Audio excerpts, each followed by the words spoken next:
এইবার হুঁশিয়ারি দিলেন সৌদি যুবরাজ মুহাম্মদ বিন সালমান।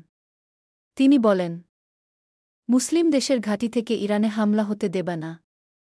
মধ্যপ্রাচ্যে চলমান ইরান-ইসরায়েল উত্তেজনার প্রেক্ষাপটে এক গুরুত্বপূর্ণ টেলিফোন আলাপে সৌদি যুবরাজ মোহাম্মদ বিন সালমান স্পষ্ট বার্তা দিয়েছেন, মুসলিম বিশ্বের ভূখণ্ড ব্যবহার করে ইরানে কোনো হামলা চালাতে দেওয়া হবে না।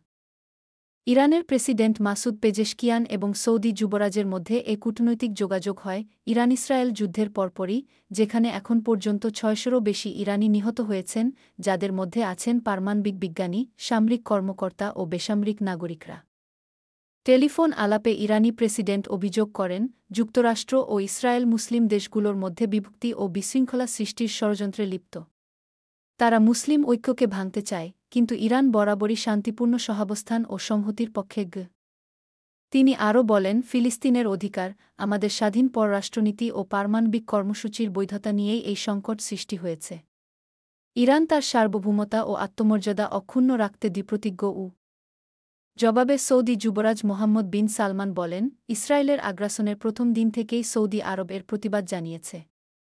রিয়াদ কখনোই মুসলিম দেশগুলোর মাটি ব্যবহার করে কোনো তৃতীয় পক্ষ, যেমন আমেরিকা বা ইসরায়েলের, হামলার ঘাঁটি গড়ে তুলতে দেবে না।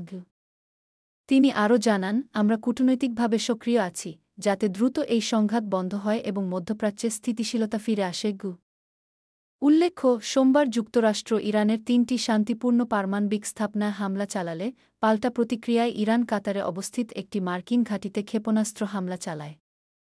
এ বিষয়ে সৌদি যুবরাজ বলেন, ইরানের এই প্রতিক্রিয়া আমরা বুঝি এবং বিষয়টি উপলব্ধি করছি।